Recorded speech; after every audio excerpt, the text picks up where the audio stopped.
Well, I want to talk about these guns that you were pointing in the beginning, and I talked with that with Shadowy also.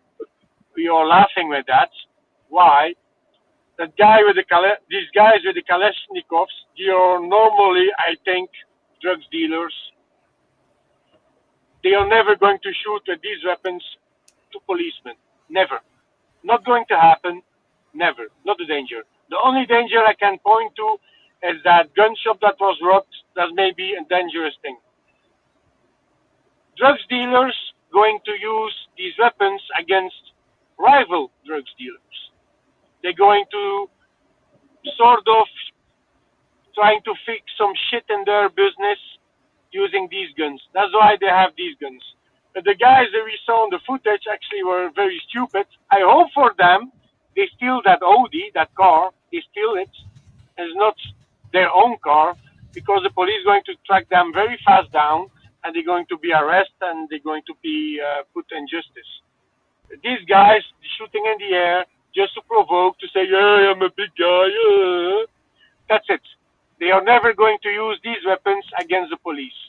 What I can say about the police, the two biggest syndicates of France wrote an open letter, and it was a serious one.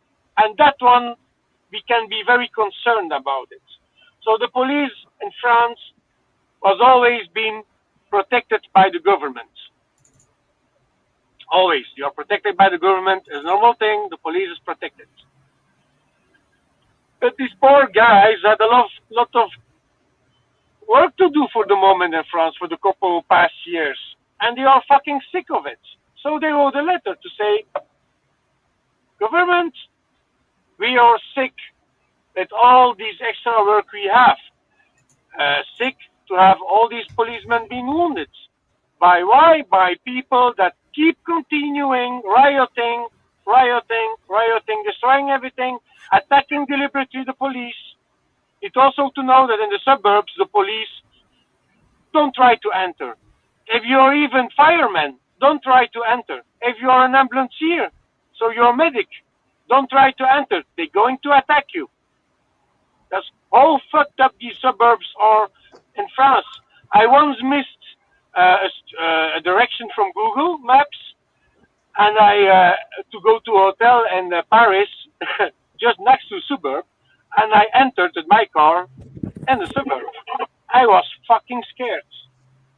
You see, a completely other type of people walking. It's very scared. But the police say now they give, I think, the government a few options, and the options can be: one, they're going to strike and to say, do it yourself, and two, they're going to acting more severely, more dangerously, more harder against these people. So now they're not even using rubber balls, for instance. They're just using some type of gas bombs to try to put them the way of the area where they are and try to arrest them. But they're going to ask to have more possibilities to be able to acting more harder. So if the government, if Macron decides to do nothing, France is going to be in a big shit with the police and big problems. The moment one of the rioters starting to kill policemen, it's going to be a big problem in France either, because the police don't going to take it anymore, and I think they're going to beginning to act by themselves and harder. So Macron is just because of problems with the police is in very big problems for the moment, and I hope he's going to fix that problem. But the problem never is going to be fixed like that. You need to know also the people in France going to vote. It's actually in whole Europe, I think. Belgium is going to be like that. It's already busy. They're going to vote more right, more to the extreme right, to the Le Pen, to the Vlaams Belang in Belgium. They're going to vote these parties because they are hoping that these people of these parties going to fix the problem. I think it's never going to be fixing the problem. The problem you're going to have is like Le Pen is going to go on power, and she's going to act more civilly against these rioters. But the rioters going to continue to be more aggressive also. So it can end in a sort of a civil war that maybe can be a good thing also to wake up the French citizens.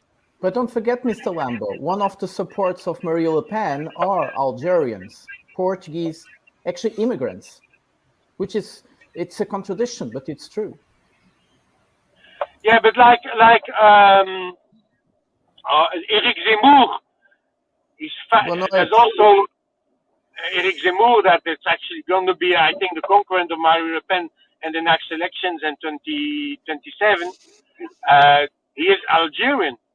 His family is from Algeria. And he is extreme right. Some say he's a racist. So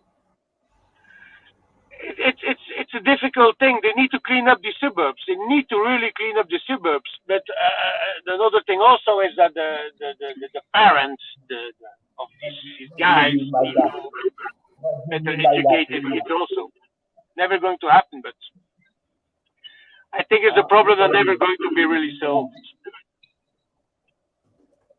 Mr. Lambo, yeah, what do you mean by that? By what? Clean up. We kill them. Or get rid of them.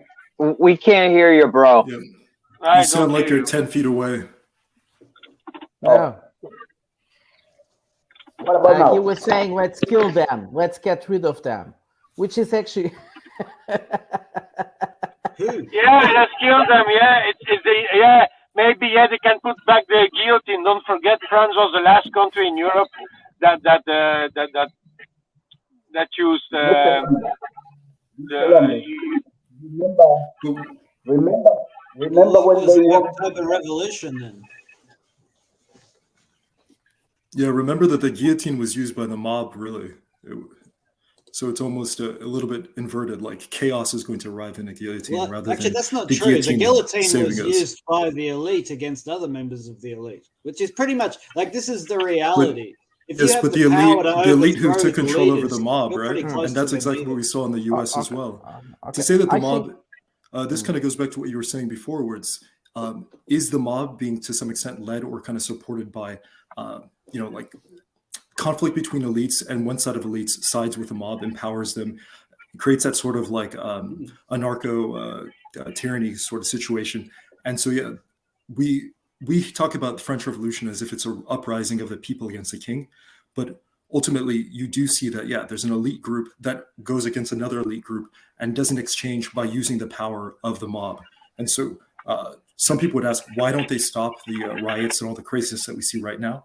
And in the US, you could clearly see that people say there's one part of our elites who's very happy to see this happen. And so they use that energy of a mob in order to kind of, revolutionize or like turn over a system. So like the guillotine brings chaos. It's not going to be the symbol of order cutting down the mob. It's going to be used by the mob / elite supported mob in order to continue their chaos towards some sort of eventual place they want to go to. In terms of macro interpretation of what is of these times, you are very correct, Typhoon, and Toby as well. But if we look in terms of micro, which is the people are empowered by a kind of protest capital. They tried once, they realize how it works. The second time they'll do it more professional. The third time they will be professionals. And the fourth time they are full-time activists. And we see that in the French society. We have had protests for a long time. It's almost in their DNA somehow.